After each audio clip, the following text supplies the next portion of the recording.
السلام عليكم ورحمة الله وبركاته. الحمد لله رب العالمين، والصلاة والسلام على سيد المرسلين نبينا محمد وعلى آله وصحبه أجمعين، أما بعد. أعوذ بالله السميع العليم من الشيطان الرجيم. إن الله وملائكته يصلون على النبي يا أيها الذين آمنوا صلوا عليه وسلموا تسليما.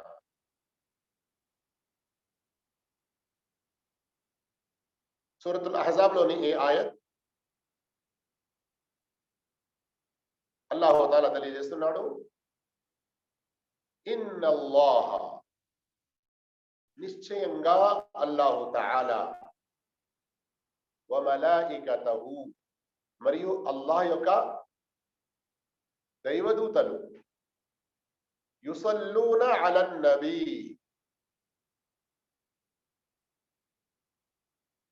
సలాత్ పంపుతున్నారు ప్రవక్త సల్లల్లాహు అలైహి వసల్లం పై. సలాత్ యొక్క వివరణతో కూడిన భావం ముందుకు వస్తుంది, వీక్షించండి. నిశ్చయంగా అల్లాహు తఆలా మరియు దైవదూతలు యుసల్లూన్, సలా పంపుతున్నారు, అలన్ నబీ, ప్రవక్తపై. యా అయ్యుహల్లదీన ఆమను, ఓ విశ్వాసులారా, యా అయ్యుహల్లదీన ఆమను, ఓ విశ్వాసులారా, సల్లు అలైహి వసల్లిము తస్లీమా, మీరు కూడా ప్రవక్తపై సలాత్ పంపండి మరియు మీరు సలాం కూడా పంపండి. మీరు ప్రవక్తపై సలాత్ పంపండి మరియు సలాం కూడా పంపండి. ఈ విధంగా సోదర మహాశివులారా, అల్లాహు తఆలా స్వయంగా మరియు దైవదూతలు కూడా ప్రవక్తపై సలాం పంపుతూ ఉంటారు. ఈ ఆదేశం అల్లాహు తఆలా మనకు కూడా ఇచ్చాడు. ఇక రండి, ఈ ఆయత్ యొక్క వ్యాఖ్యానంలో మనం ఎన్నో విషయాలు అల్హమ్దులిల్లాహ్ తెలుసుకోబోతున్నాము. అయితే దీని ద్వారా మనకు ఆయత్ యొక్క సరాసరి ఒక బాహ్యమైన భావం ఏం తెలిసింది? ప్రవక్త ముహమ్మద్ సల్లల్లాహు అలైహి వసల్లం ఎంత గొప్ప ప్రవక్త అంటే, స్వయంగా అల్లాహు తఆలా మరియు అతని దైవదూతలు సలాత్ పంపుతూ ఉంటారు. మనం విశ్వాసుల కొరకు కూడా అల్లాహు తఆలా ఇదే ఆదేశం ఇచ్చాడు. అయితే మనకు ఈ ఆదేశం అయితే ఇచ్చాడో అల్లాహు తఆలా, ఇందు రెండు విషయాల ఆదేశం ఉంది. సల్లు, సలాత్ పంపండి, వసల్లిము, సలాం కూడా పంపండి. సహీహ్ హదీసులో వచ్చి ఉంది, ప్రవక్త మహానీయ ముహమ్మద్ సల్లల్లాహు అలైహి వసల్లం పై ఈ ఆయత్ అవతరించిన వెంటనే సహాబాలు ఎప్పుడైతే విన్నారో వారు ప్రవక్త సల్లల్లాహు అలైహి వసల్లంతో ప్రశ్నించారు. సహీహ్ బుఖారీలో ఈ హదీస్ వచ్చి ఉంది. కఅబ్ బిన్ ఉజ్రా రదియల్లాహు తఆలా అన్హు ఉల్లేఖించారు, అమ్మ సలాము అలైక ఫఖద్ అరఫ్నాహు, ప్రవక్త, అల్లాహు తఆలా సలాతు సలాం పంపాలని ఆదేశించాడు కదా, అయితే సలాం మాకు తెలుసు. మేము వచ్చినప్పుడల్లా, మీతో కలిసినప్పుడల్లా మీకు సలాం చేస్తూ ఉన్నాము. అలాగే తషహుదులో అత్తహియా చదువుతున్నప్పుడు అస్సలాము అలైక అయ్యుహన్ నబియ్యు వరహ్మతుల్లాహి వబరకాతుహు అని మీపై సలాం పంపుతూ ఉంటాము. ఈ విధంగా సలాం అన్నది మాకు తెలిసింది, అది అరఫ్నా, అది మాకు తెలిసింది. కైఫ స్సలా, అల్లాహు తఆలా స్వలా పంపండి అని కూడా అంటున్నాడు కదా, మరి ఆ స్వలా అనేది ఎలా పంపాలి? అప్పుడు ప్రవక్త సల్లల్లాహు అలైహి వసల్లం వారికి ఈ స్వలా నేర్పారు, ఈ పదాలు తెలిపారు. సహీహ్ బుఖారీలోని హదీస్ నంబర్ 4797. ఈ 4, 7, 9, 7 హదీస్ నంబర్లో ఉన్నటువంటి సలా యొక్క పదాలు ఏమిటి? అల్లాహుమ్మ సల్లి అలా ముహమ్మద్ వఅలా ఆలి ముహమ్మద్ కమా సల్లైత అలా ఇబ్రాహీం ఇన్నక హమీదుం మజీద్ అల్లాహుమ్మ బారిక్ అలా ముహమ్మద్ వఅలా ఆలి ముహమ్మద్ కమా బారక్త అలా ఇబ్రాహీం ఇన్నక హమీదుం మజీద్. ఓపిక వహించండి, తొందరపాటు పడకండి. వాలా ఆలి ఇబ్రాహీం అన్నది మర్చిపోయారా వల్సామని అడుగుతున్నారా మీరు? కొంచెం ఓపిక వహించండి. ఆ పదాలు కూడా వేరే ఉల్లేఖనంలో వచ్చి ఉన్నాయి. అయితే ఇప్పుడు ఇక్కడ మనకు ఈ హదీస్ ద్వారా ఏం తెలిసింది?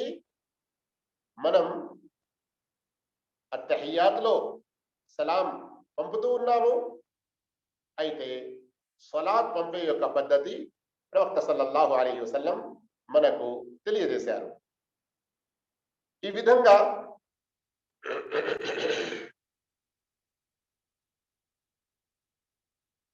ప్రవక్త మహనీయ ముహమ్మద్ సల్లల్లాహు అలైహి వసల్లం పై సలాత్ మరియు సలాం పంపే దాని గురించి సంక్షిప్తంగా మనకు ఇక్కడ ఈ విషయాలు తెలిసాయి. ఇక సోదర మహాశివులారా, ఇక్కడ మీరు కొన్ని విషయాలను గ్రహించే ప్రయత్నం చేయండి.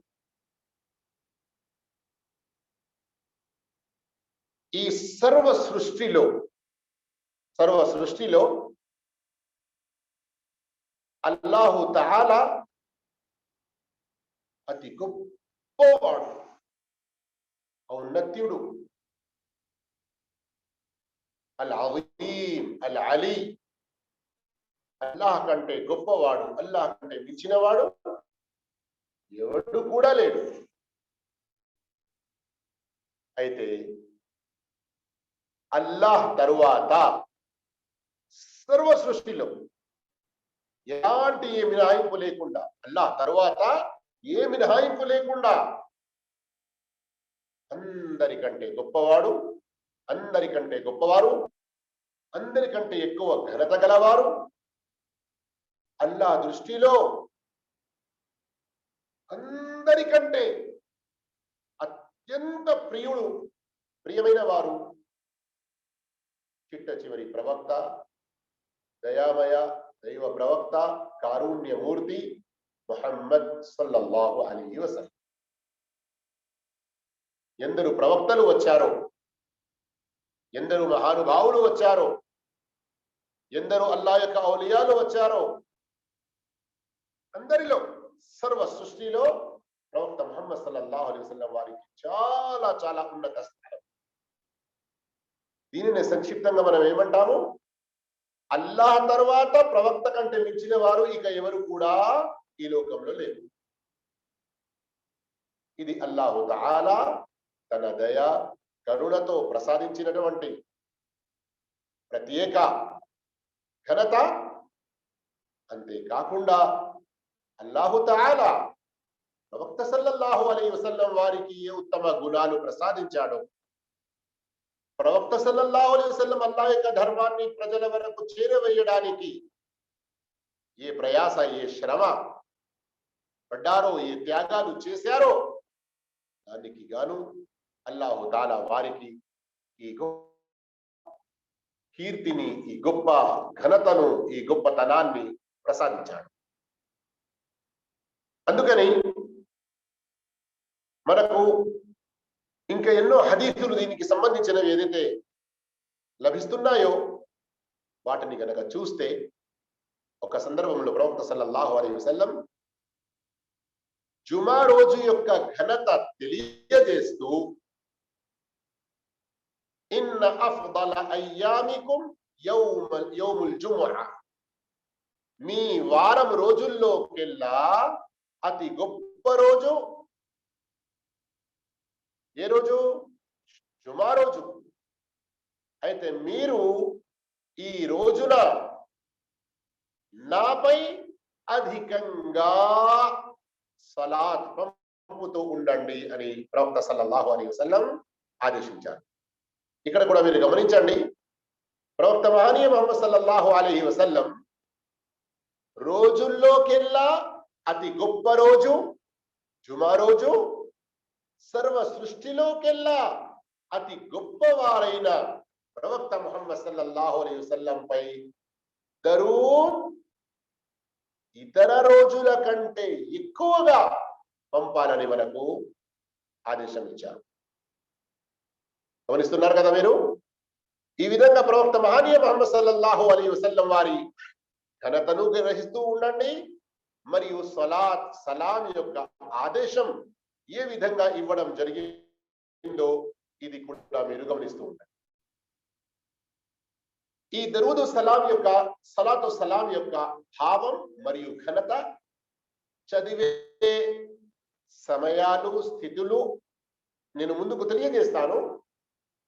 కానీ ఇక్కడ రండి, నేను ఈ సలాకు సంబంధించిన కొన్ని వేరు పదాలు ఏదైతే హదీసులో వచ్చి ఉన్నాయో వాటి గురించి సంక్షిప్తంగా కొన్ని మాటలు తెలియజేస్తున్నాను.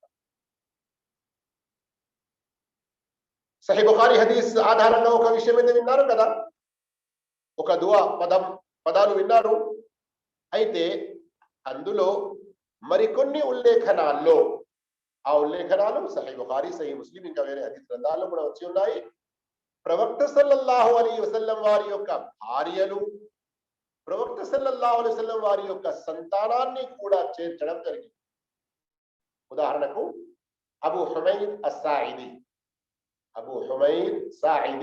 రదియల్లాహు తఆలా ఉల్లేఖించిన హదీసులో ఉంది, ప్రవక్త సల్లల్లాహు అలైహి వసల్లం తెలిపారు, అల్లాహుమ్మ సల్లి అలా ముహమ్మద్ వ అజ్వాజిహి వ దుర్రియ్యతిహి కమా సల్లైత అలా ఇబ్రాహీమ వబారిక్ అలా ముహమ్మద్ వ అజ్వాజిహి వ దుర్రియ్యతిహి కమా బారక్త అలా ఇబ్రాహీం ఇన్నక హమీదుం మజీద్.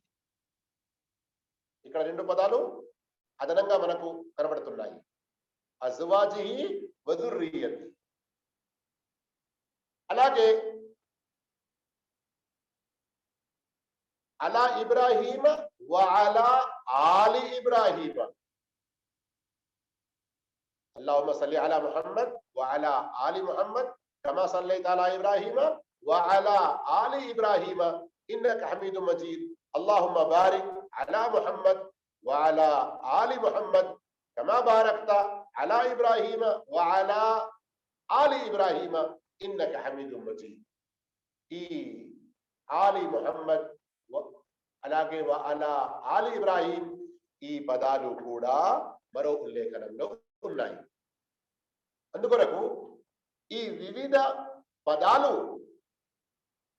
వివిధ హదీసుల్లో మనకు ఏవైతే తెలుపబడ్డాయో వాటన్నిటినీ మనం జమా చేసి ఒకటి ఒక సందర్భంలో, మరొకటి మరో సందర్భంలో ఈ విధంగా చదువుతూ ఉండవచ్చు. కానీ ఇవి పరస్పరం విరుద్ధం అన్నటువంటి తప్పుడు భావనలోకి వెళ్ళకూడదు. నేను ఎన్నో సందర్భాల్లో, ఎన్నో సార్లు ఇంతకు ముందు కూడా చెప్పి ఉన్నాను, ఇప్పుడు కూడా చెబుతున్నాను. చాలా శ్రద్ధగా విని మనస్సులో ఈ మాటను నాటుకోండి. ఏంటి? ఎన్నటికీ ఖురాన్ ఒక ఆయత్ మరో ఆయత్కు విరుద్ధం కాదు. ఖురాన్ యొక్క ఆయతులు సహీ హదీసులకు విరుద్ధం కావు. ఒక సహీ హదీస్ మరొక సహీ హదీస్కు విరుద్ధం కాదు.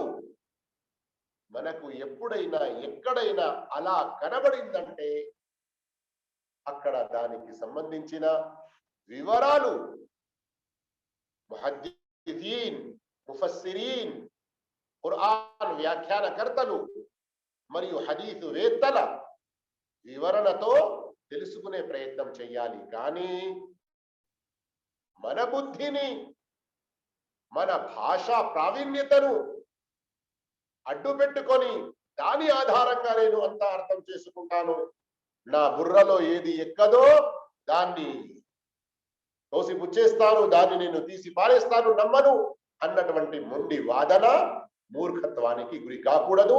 ఇలా కొందరు ఇప్పుడు మన సమాజంలో, మన ఏరియాలలో పుట్టారు. దాని కారణంగా స్వయం మార్గ భ్రష్టత్వంలో పడి ఇతరులను కూడా మార్గ భ్రష్టత్వంలో పడవేయబోతున్నారు. అంతేకాదు చాలా శ్రద్ధగా వినండి. ఎవరైతే సహాబాల మన్హజ్ను వ్యతిరేకించి హదీసులను తిరస్కరిస్తున్నారో ఒకానొక రోజు ఖురాన్లో కూడా వారు తమ ఇష్టాలను చేరవేసి ఖురాన్ విషయంలో అల్లాహ్పై ప్రవక్తపై ఎన్నో అభాండాలు మోపుతారో ఇలాంటి దుశ్చేష్టకు పాల్పడుతున్న కొందరిని ఇప్పుడు జరుగుతుంది. అలాంటి వారితో చాలా జాగ్రత్తగా ఉండండి. అల్లాహ్ తఆలా మనందరికీ హిదాయత్ ప్రసాదించుగాక. సోదర మహాశివులారా, ఇక రండి, ప్రవక్త మహనీయ ముహమ్మద్ సల్లల్లాహు అలైహి వసల్లం ఈ సలాతు సలాం ఘనతలో తెలిపినటువంటి కొన్ని హదీసులను మనం తెలుసుకుందాం. ప్రవక్త మహనీయ ముహమ్మద్ సల్లల్లాహు అలైహి వసల్లం తెలిపారని అబూ హురైరా రలియల్లాహు అన్హు ఉల్లేఖించారు. ఈ హదీస్ తిర్మిదీలో ఉంది, అలాగే అబూ దావూద్, నిసాయి, ఇబ్న్ హిబ్బాన్ లో కూడా ఉంది. ఎవరైనా ఒక చోట కూర్చున్నారంటే అక్కడ వారు అల్లాహ్ యొక్క స్మరణ చేయకుంటే, వలం యుసల్లు అలా నబియ్యిహి, ప్రవక్తపై దరూద్ పంపకుంటే, సలాత్ పంపకుంటే, ఇల్లా కాన మజ్లిసుహుం అలైహిం తిరతన్ యౌమల్ ఖియామా, వారి ఆ సమావేశం, వారు ఆ కూర్చుండే చోట వారి కొరకు ప్రళయ దినాన ఎంతో పశ్చాత్తాపం, బాధ, చింతకు గురి చేస్తుంది.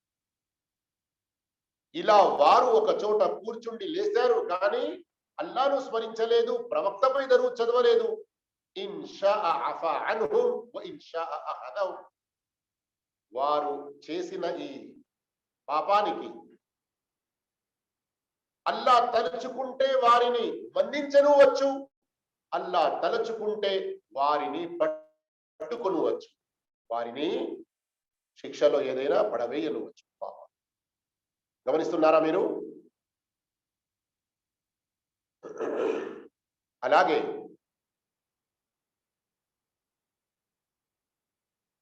ఇబ్న్ హిబ్బాన్ లోని ఉల్లేఖనంలో ఈ పదాలు కూడా ఉన్నాయి.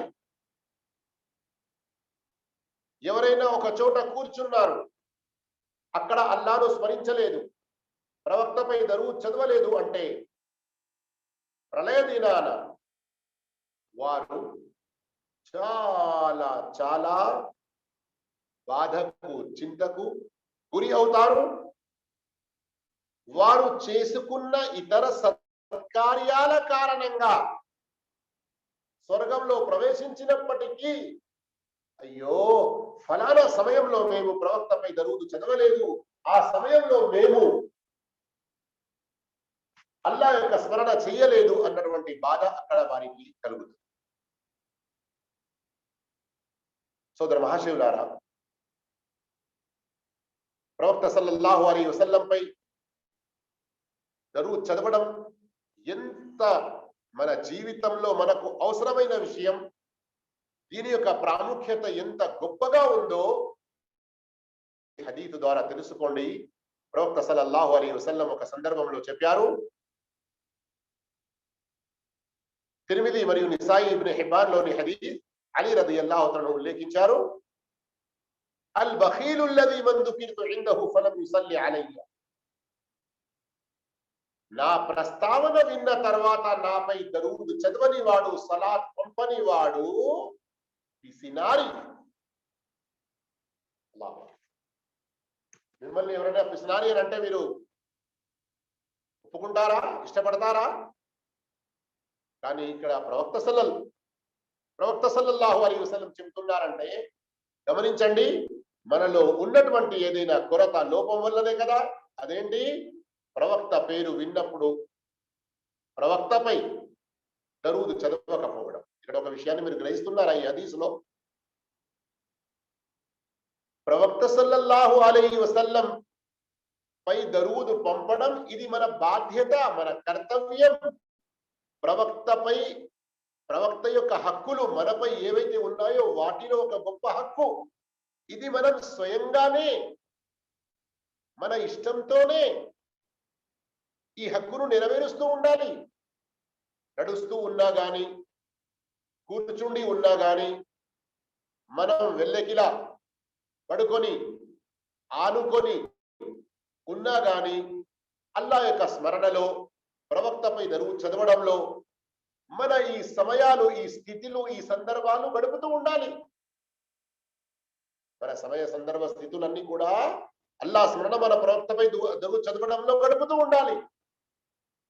కానీ ఇందులో ఏదైనా కొరత జరిగినా కనీసం మన చెవులో ప్రవక్త మాట వినబడింది, ప్రవక్త పేరు వినబడింది, కనీసం అలాంటి సందర్భంలోనైనా మనం చదవలేదు అంటే ఇక గమనించండి,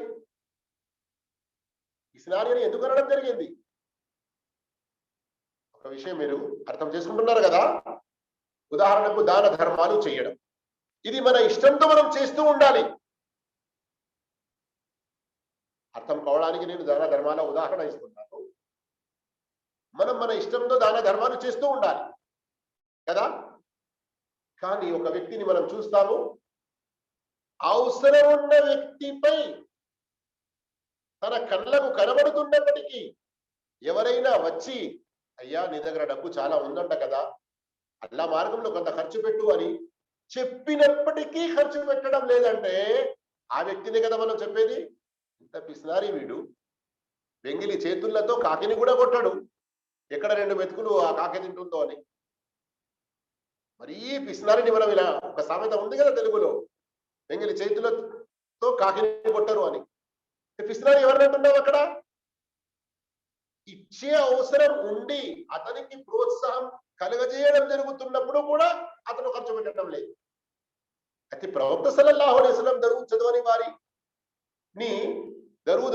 వారిని, సలాత్ పంపని వారిని పిసినారి అన్నారు అంటే ఏంటి? అర్థమైంది కదా ఇప్పుడు మీకు. మనం ప్రవక్తపై దరూద్ అలాగే చదువుతూ ఉండాలి, సలాతు సలాం పంపుతూ ఉండాలి. కానీ కనీసం మన ముందు ప్రవక్త యొక్క ప్రస్తావన వచ్చింది, ప్రవక్త పేరు విన్నాము, అప్పుడు కూడా మనం పంపలేదు అంటే ఇంతకంటే మరి పిసినారితనం ఇంకేముంటుంది. అంతేకాదు సోదరులారా, పిసినారి అన్నటువంటి ఒక చెడ్డ పేరు, చెడ్డ బిరుదే కాదు, ఇంతకంటే మరి ఘోరమైన హెచ్చరికలు ఉన్నాయి. ప్రవక్తపై మనం దరూద్ పంపం. ఏంటి? రండి ఒక హదీస్ లో వినండి. తిర్మిజీలోని హదీస్, అబూ హురైరా రదియల్లాహు అన్హు ఉల్లేఖించారు.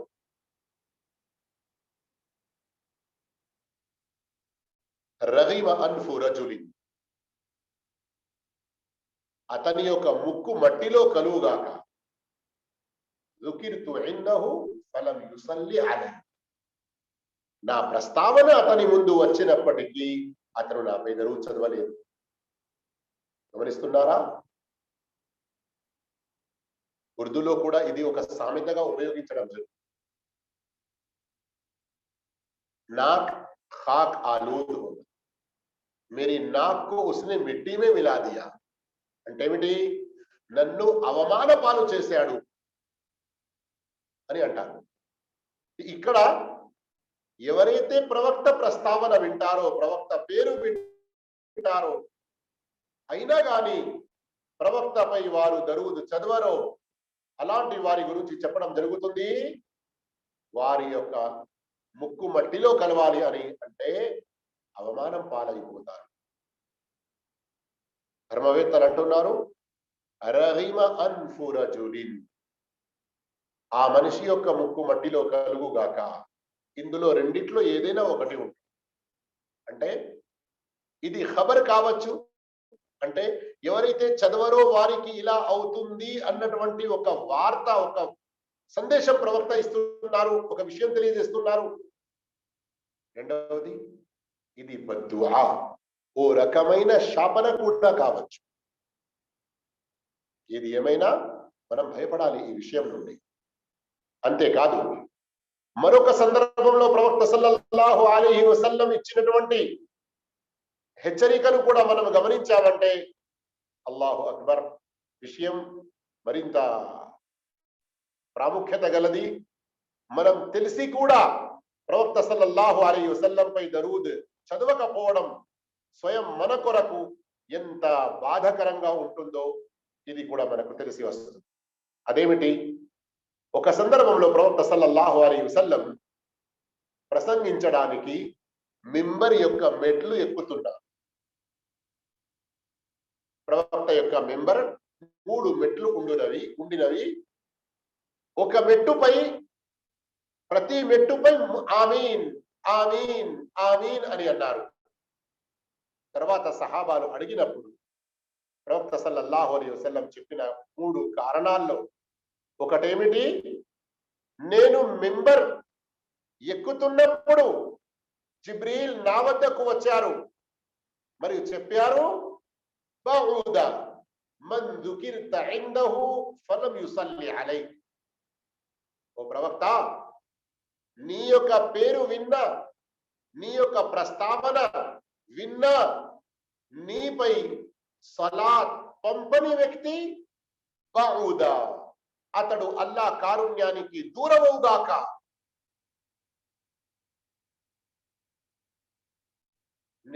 జిబ్రీల్ ఈ బద్దువా చేశారు మరియు నాతో చెప్పారు, మీరు ఆమీన్ అనండి అని. అందుకొరకే నేను అప్పుడు ఆమీన్ అన్నాను. గమనిస్తున్నారా?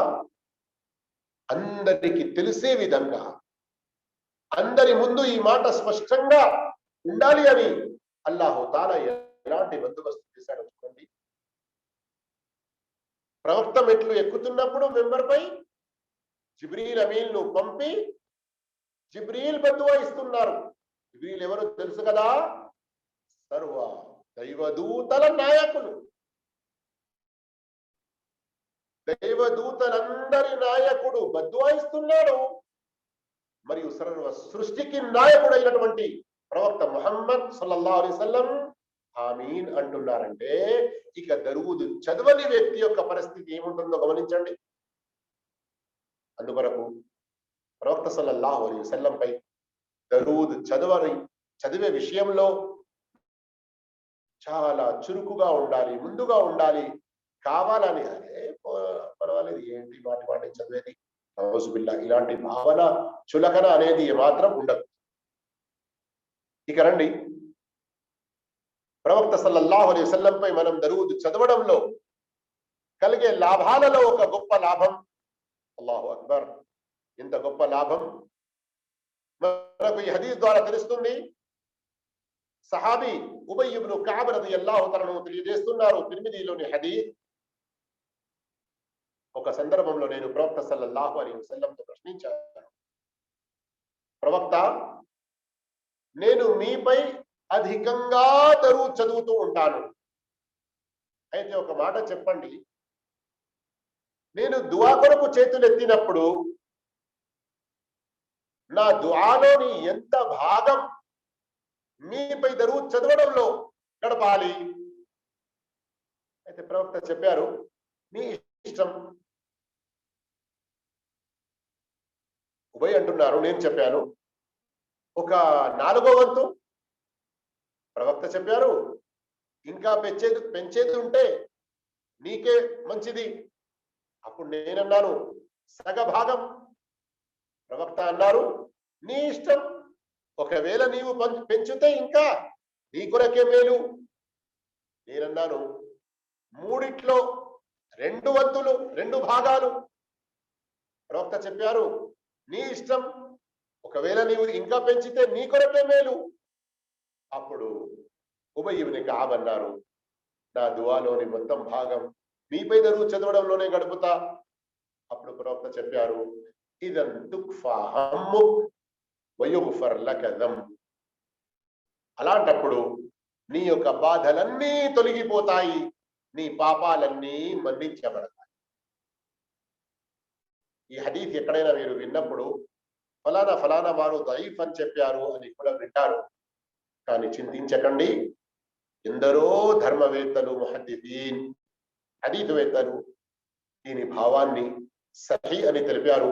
ఇమాం ఇబ్నుల్ ఖయ్యిమ్ రహిమహుల్లాహ్ ప్రఖ్యాతిగాంచిన దరూద్కు సంబంధించి ఒక దొడ్డు పుస్తకం ఏదైతే రాశారో జిలావుల్ అఫ్హామ్ అని, అందులో కూడా దీనిని ప్రస్తావించారు.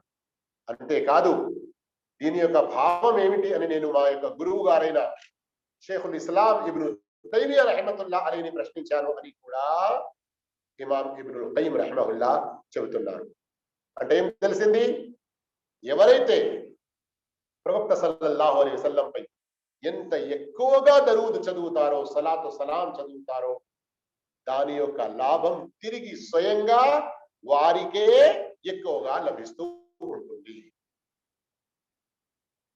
ఇంకా మీరు వినదలుచుకుంటున్నారా? ప్రవక్తపై మనం సలాతు సలాం పంపితే మనకు ఇంకా ఏ లాభాలు కలుగుతాయో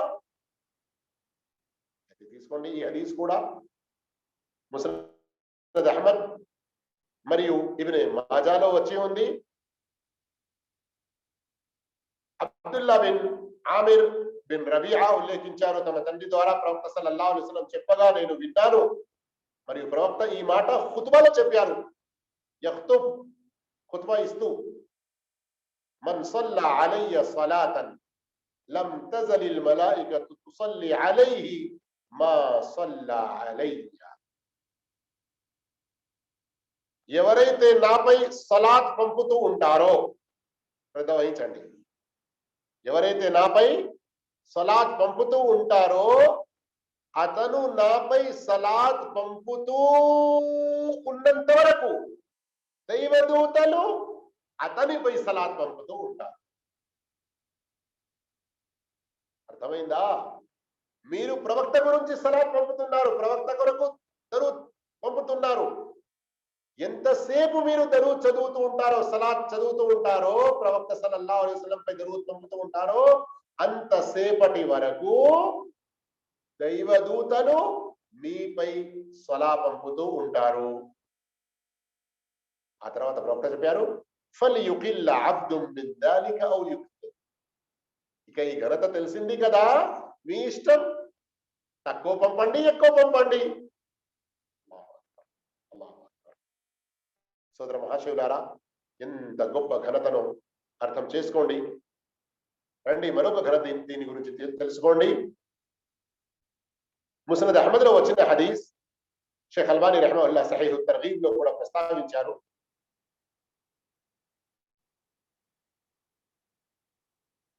ఈ సలాత్ యొక్క ఘనత డైరెక్ట్ తెలిపేకి ముందు మరొక సంతోషకరమైన మాట కూడా చెప్పాలా? హదీస్లోనే వచ్చి ఉంది, నేను నా ఇష్టంతో కాదు. అబూ తల్హా అన్సారీ రదియల్లాహు అన్హు ఉల్లేఖిస్తున్నారు, అస్బహ రసూలుల్లాహి సల్లల్లాహు అలైహి వసల్లం యౌమన్ తయ్యిబన్ నఫ్సి యురా ఫీ వజ్హిహి అల్బిష్ర్. ఒక రోజు ఉదయాన నేను ప్రవక్త సల్లల్లాహు అలైహి వసల్లం వారిని చూశాను, సంతోషంతో ప్రవక్త వారి యొక్క శుభ ముఖం అనేది మెరుస్తూ ఉన్నది. అయితే అప్పుడు సహాబాలు అడిగారు, ప్రవక్త, ఇంతటి సంతోషం తొలికిసలాడుతుంది మీ యొక్క ముఖము నుండి, ఏంటి విషయం? అప్పుడు ప్రవక్త సల్లల్లాహు అలైహి వసల్లం చెప్పారు, నా ప్రభువు వైపు నుండి నా వద్దకు ఒకరు వచ్చారు మరియు నాకు ఈ శుభవార్త చెప్పారు, మన్ సల్లా అలైక మిన్ ఉమ్మతిక సలాతన్, నీ యొక్క అనుచర సంఘంలో ఎవరైతే నీపై ఒక్కసారి దరూద్ చదువుతారో, కతబల్లాహు బిహా 10 హసనా, అల్లాహ్ అతని కొరకు 10 పుణ్యాలు రాస్తాడు. వమహా అన్హు 10 సయ్యిఆత్, 10 పాపాలు అతని తుడిచివేస్తాడు. వరఫఅ లహు 10 దరజాత్, అతని 10 స్థానాలు పెంచబడతాయి. వరద్ద అలైహి మిస్లహా, అల్లాహ్ అతనిపై అలాంటి 10 సలాతులు పంపుతాడు. అల్లాహ్ అర్థమైందా? 4 లాభాలు మనకు తెలిసాయి. ప్రతి ఒక్క లాభం 10 సార్లు. ఒక్కసారి మనం ప్రవక్తపై దరూద్ చదివితే 1వ లాభం అల్లాహ్ 10 పుణ్యాలు రాస్తాడు. 2వ లాభం 10 పాపాలు తుడిచివేస్తాడు. 3వ లాభం 10 స్థానాలు పెంచుతాడు. 4వ లాభం 10 సలాతులు అల్లాహ్ మనపై పంపుతాడు. ఇంత గొప్ప అదృష్టం. ఇక్కడ ప్రవక్త వారి సంతోషం చూడండి, నాపై ప్రజలు దరూద్ చదువుతున్నారు అన్న దానికంటే నాపై దరూద్ చదివే వారికి ఎలా ఎన్ని పుణ్యాలు ఇస్తున్నాడు, నా అనుచర సంఘానికి ఎంత లాభం కలుగుతుంది, ఆ సంతోషం ఎక్కువ ప్రవక్తకు.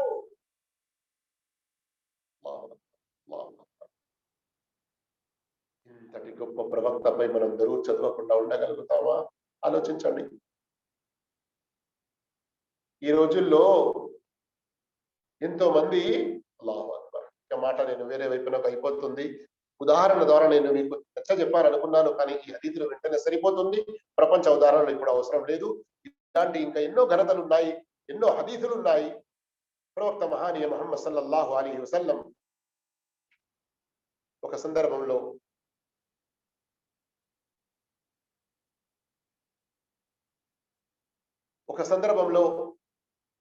ఈ దరూద్ యొక్క ఘనతను తెలియజేస్తూ, ఎవరైతే ఈ ఘనతను పొందగోరుతారో వారి గురించి కొన్ని సమయ సందర్భాలు, స్థితులు కూడా తెలిపారు. అయితే రండి, ఇప్పుడు ఒక హదీస్ వినిపిస్తున్నాను, అందులో మనకు ఘనత తెలుస్తుంది. ఏ సందర్భంలో దరూద్ చదివితే ఈ ఘనత లభిస్తుందో ఆ సందర్భం కూడా తెలుస్తుంది. ఏంటి? సహీ ముస్లిం మరియు అబూ దావూద్లోని హదీస్ అబ్దుల్లా బిన్ అమర్ బిన్ అల్-ఆస్ రదియల్లాహు అన్హు ఉల్లేఖించారు, మీరు అజాన్ విన్నప్పుడు అతను పలుకుతున్నటువంటి పదాలు మీరు పలకండి. అంటే ముఅజ్జిన్ అల్లాహు అక్బర్ అంటే మీరు అల్లాహు అక్బర్ అనండి. కేవలం హయ్య అలస్ సలా హయ్య అలల్ ఫలా అది పలుకుతున్నప్పుడు లా హౌల వలా ఖువత ఇల్లా బిల్లాహ్ అనాలి. థుమ్మ సల్లు అలయ్య, ఆ తర్వాత నాపై దరూద్ చదవండి. ఎవరైతే నాపై దరూద్ చదువుతారో ఒక్కసారి అల్లాహు తాలా వారిపై 10 సార్లు దరూద్ చదువుతారు. థుమ్మ సలూలి అల్ వసీల, మరియు వసీలా యొక్క దువా నా కొరకు చేయండి. వసీలా యొక్క దువా అంటే ఏంటి? ఈ రోజుల్లో మన వద్ద సోదరులు కొందరు తప్పుడు వసీలాలు పట్టుకుని ఉన్నారు. అది కాదు ఇక్కడ.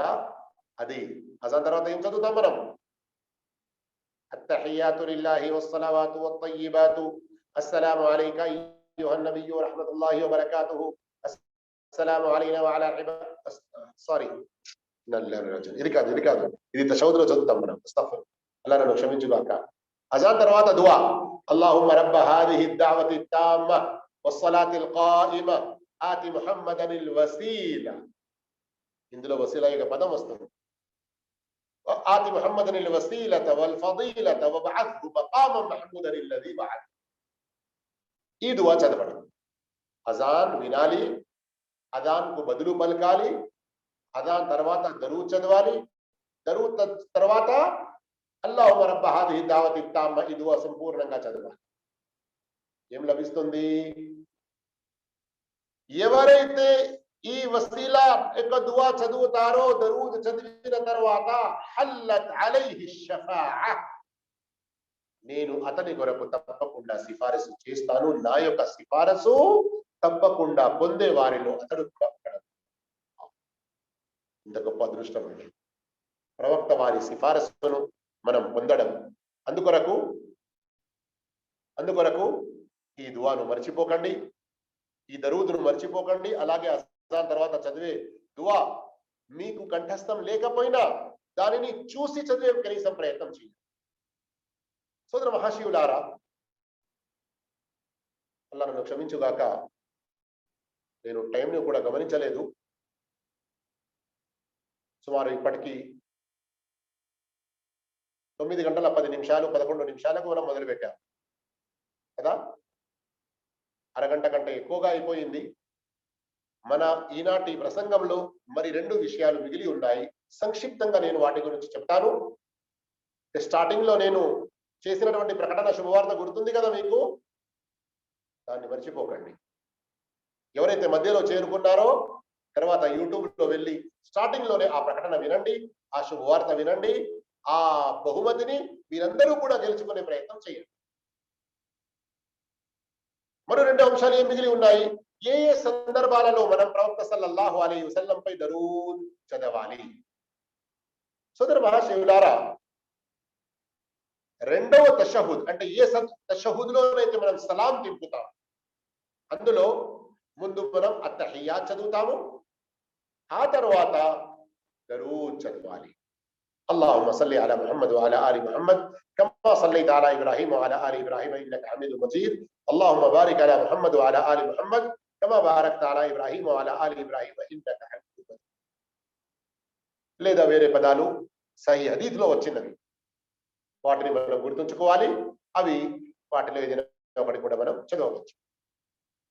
ఇది తప్పనిసరి అని ఎందరో సహాబాల ద్వారా మనకు తెలుస్తుంది. ప్రత్యేకంగా Abdullah bin Masud, Abdullah bin Umar, Abu Masud al Badri రదియల్లాహు అన్హు ఇంకా వేరే సహాబాల ద్వారా అత్తహియాత్, ఆ తర్వాత ప్రవక్తపై దరూద్, ఆ తర్వాత ఇంకా ప్రవక్త సల్లల్లాహు అలైహి వసల్లం నేర్పినటువంటి దువాలలో నుండి కనీసం ఏదైనా ఒక దువా. అలాగే మస్జిద్లో ప్రవేశించేటప్పుడు కూడా వస్సలాతు వస్సలాము అలా నబీ కనీసం ఈ విధంగా అబూ దావూదులోని ఉల్లేఖనంలో వచ్చి ఉంది. అదా తర్వాత చదవాలి. ఈ విషయం మనం విన్నాము ఇంతకు ముందే. అలాగే కునూత్ వితర్ నమాజ్లో దుఆ కునూత్ చదువుతాము. ఈ వితర్ నమాజ్లో చదివే దుఆ కొన్ని సందర్భాలలో ఫజర్ నమాజ్లో కూడా రెండవ రకాత్ రుకు తర్వాత కూడా చదువుతారు కొందరు. దీని గురించి ఒక హదీస్ ఉంది కనుక. అయితే కునూత్ దుఆ కునూత్ యొక్క చివరిలో వసల్లల్లాహు అలన్ నబీ అన్నటువంటి పదాలు కూడా హదీస్లో వచ్చి ఉన్నాయి. అలాగే జనాజా నమాజ్లో రెండవ తక్బీర్ తర్వాత జనాజా నమాజ్లో రెండవసారి అల్లాహు అక్బర్ అంటాము కదా. మొదటి అల్లాహు అక్బర్ లో చదువుతాము సూరా ఫాతిహా. రెండవ తక్బీర్ తర్వాత దరూద్ చదవాలి అని మనకు తెలుస్తున్నది. ఈ విషయం దువా మనం చేయాలనుకుంటున్నాము, అల్లాహ్తో ఏదైనా ప్రత్యేకంగా అడగాలనుకుంటున్నాము. అలాంటి సందర్భంలో ముందు అల్లాహ్ యొక్క స్తోత్రము, ఆ తర్వాత ప్రవక్త సల్లల్లాహు అలైహి వసల్లం పై దువా దరూద్, ఆ తర్వాత మనకు కావలసినది మనం అల్లాహ్తో వేడుకోవాలి. దీనికి సంబంధించి ముస్నద్ అహ్మద్, అబూ దావూద్లో సహీ హదీస్ వచ్చి ఉంది. అలాగే సోదర మహాశయులారా, ఒక విషయం నేను చెప్పాను ఇంతకుముందు మస్జిద్లో ప్రవేశించేటప్పుడు అని కదా. అయితే మస్జిద్ నుండి బయటికి వచ్చేటప్పుడు కూడా చదవాలి. ఇబ్ను ఖుజైమా యొక్క హదీస్ ఉంది. అలాగే ఇబ్ను హిబ్బాన్ అబూ హురైరా రదియల్లాహు అన్హు ఉల్లేఖించారు, మీరు మస్జిద్లో ప్రవేశిస్తున్నప్పుడు ప్రవక్త సల్లల్లాహు అలైహి వసల్లం పై సలాం చదవండి. అలాగే అల్లాహు మఫ్తహ్ లీ అబ్వాబ రహమతిక, మరియు బయటికి వస్తున్నప్పుడు కూడా ప్రవక్త సల్లల్లాహు అలైహి వసల్లం పై సలాం చదవండి అని. ఈ దరూద్ సలాం మస్జిద్లో వెళ్ళేటప్పుడు, ప్రవేశించేటప్పుడు, అలాగే మస్జిద్ నుండి బయటికి వచ్చేటప్పుడు కూడా. అలాగే సోదర మహాశయులారా, మనం ఏదైనా సమావేశంలో ఉన్నప్పుడు, ఎక్కడైనా దారిలో నడిచేటప్పుడు, లేదా ఇంకా ఏదైనా సందర్భంలో కూడా చదువుతూ ఉండాలి. ఇంతకుముందు మీరు విన్నారు కదా, ఎవరైనా ఎక్కడైనా కూర్చుండి ఉన్నారు, దరూద్ చదవలేదు, అల్లాహ్ యొక్క స్మరణ చేయలేదు అంటే అది వారి వరకు ప్రళయ దినాన చాలా పశ్చాత్తాపకరంగా వారి ముందుకు వస్తుంది అని. అలాంటి పశ్చాత్తాపం పడేటటువంటి సమయం రాకుండా ఉండడానికి అక్కడ కూడా మనం చదవాలి. మరొక సందర్భం ఏదైతే మనం చదవాలో, ఎప్పుడెప్పుడు ఎక్కడ ప్రవక్త సల్లల్లాహు అలైహి వసల్లం పేరు వింటామో అప్పుడు మనం ఈ దరూద్ చదవాలి. ఈ విధంగా సోదర మహాశివులారా, చాలా చాలా చాలా ముఖ్యమైన విషయం ఒకటి, జుమా రోజు అధికంగా ప్రవక్త సల్లల్లాహు అలైహి వసల్లం పై దరూద్ చదవాలి. దీని గురించి హదీస్ ఎన్నో సందర్భాల్లో మీరు విని ఉన్నారు. హదీస్ విని ఉన్నారు. అలాగే ఉబయ్ ఇబ్న్ కఅబ్ హదీస్ ఒకటి విన్నారు మీరు. దాని ద్వారా మరొక సందర్భం కూడా ఉలమాలు ప్రస్తావిస్తారు. అదేంటి, నీవు ఏదైనా బాధలో ఉన్నావు, ఏదైనా ఆపదలో చిక్కుకొని ఉన్నావు, ఆ సందర్భంలో కూడా నీవు దరూద్ చదువు. ఉబయ్ ఇబ్న్ కఅబ్ హదీస్ గుర్తుంది కదా. చిరుల ప్రవక్త ఏం చెప్పారు, అలాంటప్పుడు అల్లాహ్ నీ యొక్క బాధను దూరం చేస్తాడు, మరియు నీ యొక్క పాపాన్ని క్షమించేస్తాడు. ఈ విధంగా సోదర మహాశివులారా, ఉదయం సాయంకాలం అజ్కార్ ఏదైతే మనం చదువుతామో, ఉదయం మరియు సాయంకాలం ఏ అజ్కార్ అయితే మనం చదువుతామో అందులో కూడా దీని ప్రస్తావన ఉంది. అందుకొరకు మనం ఉదయం సాయంకాలం దువాలలో కూడా దీనిని చదువుతూ ఉండాలి. సోదర మహాశివులారా, ఈ విధంగా మరికొన్ని సందర్భాలు ఇంకా ఏమైనా ఉండేది ఉంటాయి, వేరే సమయంలో తెలుసుకుందాము. కానీ రండి, సంక్షిప్తంగా ఇప్పుడు నేను ఈ దరూద్ సలాం యొక్క భావం తెలియజేస్తాను. ప్రత్యేకంగా సలా అంటే దీనికి రెండు భావాలు ఉన్నాయి. ఒకటి సర్వసామాన్యమైన భావం దుఆ అని కూడా వస్తుంది. దుఆ ఉదాహరణకు ఖురాన్లో సూరత్ తౌబాలో, ఓ ప్రవక్త, మీ వద్దకు ప్రజలు జకాత్ తీసుకొని వస్తున్నారు కదా, వారి నుండి ఆ జకాత్ తీసుకున్న తర్వాత సల్లి అలైహి ఇన్న సలాతక సకనుల్ లహుమ్, మీరు వారి యొక్క జకాతును స్వీకరించండి, అవసరం ఉన్న వారికి పంచిపెట్టండి. అయితే జకాత్ వారి నుండి మీరు తీసుకున్నాక వారికి దుఆ ఇవ్వండి. మీ యొక్క దుఆ వారి కొరకు ఎంతో ప్రశాంతత, నెమ్మదిని ఇస్తుంది. అలాగే సలా దుఆ యొక్క భావంలో ఖురాన్లో వేరే కొన్ని సందర్భాలలో కూడా వచ్చింది. ఇదే భావంలో మనం ప్రవక్త సల్లల్లాహు అలైహి వసల్లం గురించి దుఆ చేస్తాం. ఇక సలా యొక్క రెండో భావం నమాజ్ అని ఏదైతే మనం ఉర్దూలో తెలుగులో అనుకుంటామో 5 పూటల నమాజులు, ఇది ఒక భావం కూడా వస్తుంది. కానీ ఎప్పుడైతే సలా దుఆ భావంలో వస్తుందో మళ్ళీ అక్కడ కొంత వివరణ మనం తెలుసుకోవాల్సింది ఏమిటంటే, బుఖారీలో దీని యొక్క ప్రస్తావన వచ్చి ఉంది. బుఖారీలో ప్రస్తావన వచ్చి ఉంది, ఇన్నల్లాహ వ మలాయికతహు యుసల్లూన అలన్ నబీ యా అయ్యుహల్లదీన ఆమనూ సల్లు అలైహి వసల్లిము తస్లీమా. ప్రవక్తపై సలాత్ పంపేవారు ఎందరు? అల్లాహ్, దైవదూతలు మరియు విశ్వాసులు. అల్లాహ్ ఒకరిపై సలాత్ పంపుతున్నాడు అంటే ఏంటి భావం? అబుల్ ఆలియా చెప్పారు, తనాఉల్లాహి, అల్లాహు తఆలా తనకు దగ్గరగా ఉన్నటువంటి దైవదూతల మధ్యలో అతనిని ప్రశంసిస్తున్నాడు. అర్థమైందా? అల్లాహ్ ఎప్పుడైతే ఒక వ్యక్తి గురించి తన దగ్గర ఉన్నటువంటి దైవదూతల ముందు ప్రశంసిస్తాడో, అతని యొక్క ప్రస్తావన తీసుకొస్తాడో, అతన్ని అల్లాహు తాలా పొగడుతాడో, దానిని ఏమంటారు? సలాతుల్లాహి అలైహి, అల్లాహ్ అతనిపై సలా పంపుతున్నాడు. ఇక ఎప్పుడైతే దైవదూతలు మరియు విశ్వాసులు సలాత్ పంపుతున్నారు అని అంటారో దాని భావం ఏమవుతుంది? ఇమామ్ ఇబ్నుల్ ఖయ్యిమ్ రహిమహుల్లాహ్ చాలా వివరంగా రాశారు జిలావుల్ అఫ్హామ్లో. దాని భావం ఏమిటంటే, ఓ అల్లాహ్, నీవు ప్రవక్త యొక్క ప్రశంస నీ దగ్గర ఉన్న దైవదూతల మధ్యలో చేయి, వారికి నీ కరుణ ప్రసాదించు, నీ యొక్క శుభాలు ప్రసాదించు, ఉన్నత స్థానాలు ప్రసాదించు. ఈ విధంగా మనం ప్రవక్త గురించి దుఆ చేయడం అవుతుంది. అయితే సోదర మహాశివులారా, ఇలాంటి ఈ దుఆ భావన మనం తెలుసుకున్నాము.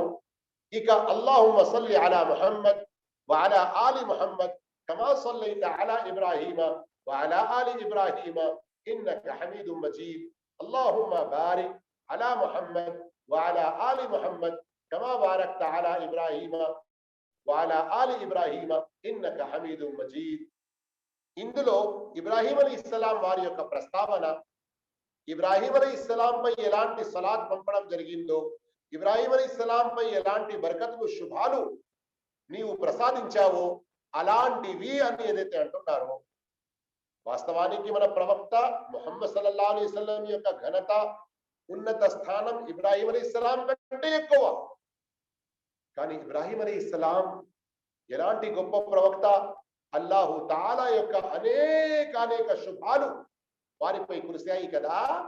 అలాంటి శుభాలన్నీ కూడా ప్రవక్త ముహమ్మద్ సల్లల్లాహు అలైహి వసల్లం వారి యొక్క భార్యలు, వారి యొక్క సంతానం, వారిని విశ్వసించే వారందరిపై కూడా కురుస్తూ ఉండాలి అని ఈ దువా మనకు నేర్పడం జరిగింది. అల్హమ్దులిల్లాహ్.